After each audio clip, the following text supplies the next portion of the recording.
Have you ever made something that really stunk? I mean, a total failure, right? And did you throw it away? Did you put it in a drawer? Did you cover it up? What did you do with it? Because what I like to do is I like to take my terrible work and I keep it and then I remake it. So I'm going to show you in this video, this sort of all began as a 100-day project when I decided to work from one subject, flowers, and sort of explore it in a lot of different ways. So because part of my process is putting work aside that isn't working, shall we say, and then coming back to it months later, figuring out how to transform it, I thought I would show you a little bit about that. So in this video, I'm going to show you the full journey from the first idea to the ruined pieces and how they eventually became work that I love. So I originally had this idea that I was going to do one object for my 100-day project 100 different ways. And I suggested to my husband that I thought doing a plant would be super cool. I don't know if you can hear the sawing. My son is sawing cardboard in the background. But so he said, he laughed at me and he said, there's no way you can keep a plant alive for 100 years, for 100 days. And I realized he was right. And I decided flowers would be more fun to do anyway. So I bought some fake flowers. They just came in the mail. I'm fluffing them up. But this is what I'm going to do for my 100-day project. Hey, Mom. What? So then I took my time arranging the flowers into this simple like picture vase. I just wanted an arrangement that I felt like would be interesting from lots and lots of different angles. So I wanted to make sure that there was something to see whether you were looking from above or the side or below or anything else. So fast forward a few days and here I'm working on a monotype of the peonies. You can see them on my work table and now I'm pulling the monotype. Now I put my work aside for a couple months and here we are actually in January of 2026 and I decided I wanted to fix this up. I didn't feel like it was a really strong monotype, so I wanted to go back in and create some value differences, which you can see is what I'm doing here with some of the darker color, and that's helping. But then, as always, I decided to take it too far, and I kind of kept going, and it started to get worse instead of better. But you know, that's what happens with art. But I just kept going and going and going, and I really didn't like where it ended up. So I once again put it away. Okay, so fast forward to February, and I had an idea. I wanted to try doing some squared collage. And so one of the reasons that there's a lot of talking time in this video, you can see I'm gesticulating a lot and stuff with my hands, is because this is actually a video that I did for my membership people over at myartpractice.com.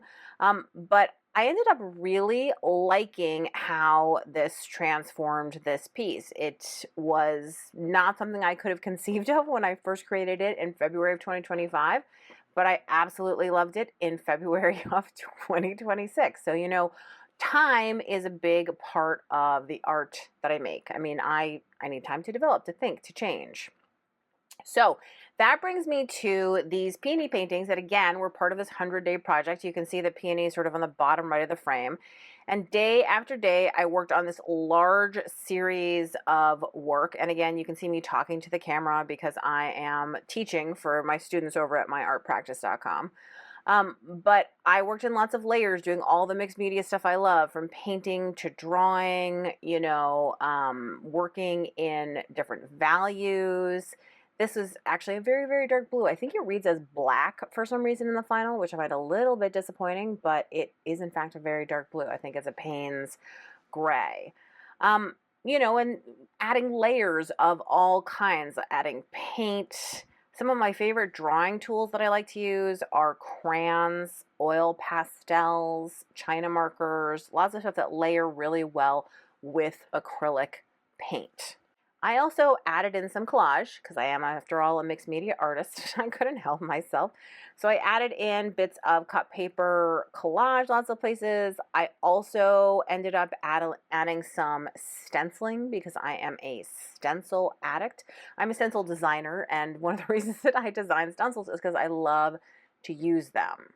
I tried to give each piece its own unique qualities. Then, of course, it came time to peel off all the tape and to reveal what we had. I think that peeling tape is one of the most fun things you can do as an artist. It's like magic. It turns it from sort of like a mess into something that looks really, really great. So here are a few of those pieces that I made, and some of them are absolutely like ready for a mat, ready to be sold, really gorgeous, and some of them are not. And that's the fun of experimenting. You sort of never know what you're going to get, and this is why you make lots of them, because some will be good and some won't be, and everybody needs to make mistakes. At least that's what I think. Okay, so this is February 2025. I revisited the pieces that I really liked. Now this is April 2026, and I started to sign and mat them and get them ready to sell. I like to use this Logan mat cutter when I am creating these custom mats.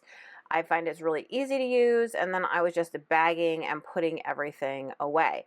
Along the way, there were a couple that I didn't love. And so with these ones, I decided I was going to redo some of them. So I added in lots of different stuff. I added in some collage. I added in some painting. I added in some drawing. I used different collage methods, working from behind, working from on top. But now I'm really pleased with how they turned out, and I've listed them in my shop. They're ready to ship, and it's been a journey. I think art for me is this way quite often, where it's not a straight line. These have been like a year and a half in the making, some of them, but it takes time to sort of consider, to think about, to make sure they're exactly what you want. And I think that when you're making art in the moment, it surely should be about experimenting and having fun and playing and not getting caught up in it being good. There's a time to sort of edit later, but if you get caught in the moment with the notion of it being good, I think it almost always falls flat. So that's a really big key for me, is just to play, have fun, and know that I can fix it later down the road. And that's what I'm doing. I'm fixing it a year and a half later. Thanks so much for watching. If you're interested in some support on your art journey, if you want to learn fun techniques, if you're interested in learning about mindset and art practice and all that kind of stuff, I hope you'll check out my online classes at balzerdesigns.com, and of course my monthly membership at myartpractice.com.